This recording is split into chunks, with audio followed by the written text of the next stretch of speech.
You with me, Evan Jones from the West Ham way. Listen, there's a lot of smiling faces knocking about. It's a good point against a strong Everton team. We managed to keep their main man quiet, and now someone special to me told me before the game it's got to be 8 goals in 9 games for Romelu Lukaku, and he was absolutely spot on. I'm going to speak to that man now, but come on, you Irons, we move forward from here. Big T, you're only a little bit, yeah. Just a little. Just a little, mate. Listen, we were chatting before the game. What was it exactly that you said to me about Mr. Lukaku? I had this feeling today that Lukaku wasn't going to score. I'm left-footed myself. I'm left-handed. I have this left-hand mentality.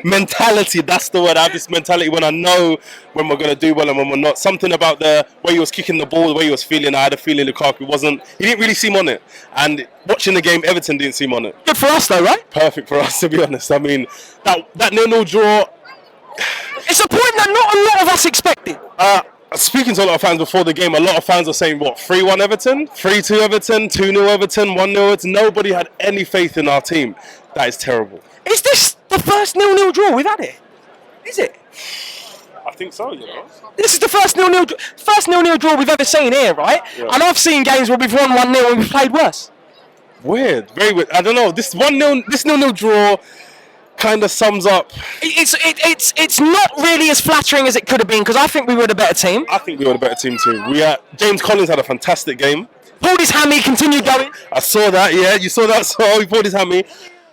Nordveit, who I thought was going to have a shocking game, played a lot better than I give him credit. Now, isn't it weird how you play him in his normal position and suddenly he starts playing football well? 100% true. We've been playing him out of position most of the time. Every time he comes in, every 1 or 2 minutes, he's playing right wing back, and he's been skinned. Today in the middle of the park, I forgot Schneiderlin was playing. I forgot who was his partner. Idrissa Guide again? That's the one. Gay. I completely forgot he was playing. Howard Nordveit played couple balls to the wings, couple balls up front. He had a great game. Now, right, let's touch on this a little bit. We started it, obviously a 5 at the back. We had a centre mid playing right wing back. We had a left back playing left wing back. We had no real wingers today. Was that a big problem, T? More than evident. We had this problem before when we played Swansea. You can tell when we don't have natural out-and-out wingers that like to get to the wings, like to cross the ball in the box. Even when we cross the ball in the box, whether from corners or whether from set plays, you could see that it wasn't the same. Maybe Andy Carroll's such a big miss. I didn't realise how big a miss he was until you see him play today. The Kaleri guy's got a couple tricks and flicks in his bag. He seems like he runs. Lacking confidence, right? Confidence is a major issue. I believe if he had a bit more confidence, maybe he would have, I don't know, what could he have done? Everyone knows who he is, Mr. Gonzo. What you say, mate? You all right? I'm all right, mate. I'm all right. I've just had my pie stolen. Good. Well, that was probably me, because I like to eat a lot of them. No, ex-West Ham employee who we don't know. He of little he's He of little what? man of mystery. he of man of mystery. Yeah, you're spot on. He's stolen my pie. Oh, there we go. Listen, mate. 0-0 against Everton. Did you see that coming? No, I thought 3-1 to Everton. Are you joking? Seriously? Yeah. Well, I went the other way with it, mate. You thought West Ham would win 3-1? I always think West Ham are going to win 3-1. Did you really? Well, listen, look. I don't think we played badly at all, did we?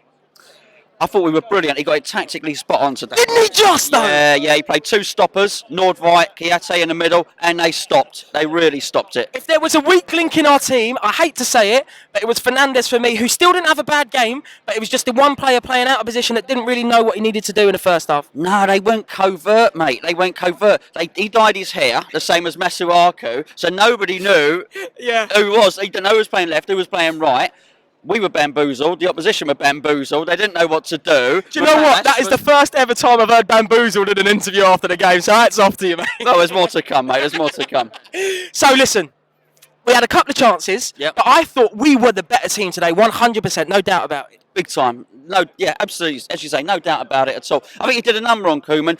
It almost looked as if they came for a draw. Clearly, they wouldn't have come for a draw. They would have fancied their chances. But after we kicked the ball, it kind of felt like they did want the draw. They weren't up for it, were they? I don't think so. And they got some good players, Everton, and we made them look very, very average.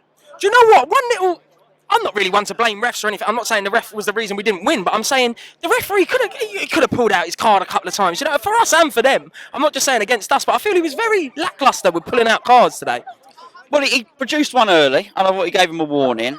I mean, it's really difficult when you're in there because when it's 50-50, the crowd obviously go in favour of West Ham. And I thought there were a couple where the shouts went up. And I thought, actually, no, probably they did. It was a foul on our part. He did all right, the ref. I've got no complaints about today with the referee or anyone else. Well, my one complaint was the lino in the first half. I can't remember what it was, but he wound me up, I tell you. Yeah, you're absolutely right. It was down the far side from me. Yeah, you're right. It was exactly what I'm talking yeah, about. it was about here, wherever we are, about there, wherever that is in the stadium. Yeah. It was. But you know what? That was it was a patchwork performance because it was a patchwork team. And we were better than some of our parts today, really, because the parts were quite limited and he put together a bit of a tactical masterclass, I thought, which is unusual for Bilic because he usually gets it tactically wrong. Well, there we go, mate. I 100% agree. Today he was tactically spot on. And with the amount of players missing, we didn't have a recognised Premier League striker on the pitch. We didn't have a single winger on the pitch. We got a centre mid playing right back. But I thought they played out of their skin today and that 0-0 was the least we deserved. Yeah, I think so. And I think that might have done it.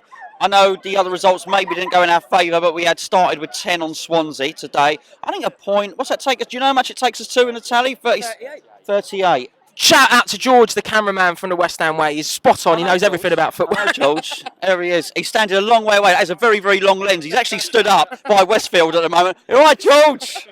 He's a long way away. So that's some lens you got there, mate. Mate, if you think that's big, you ain't got an idea, yeah.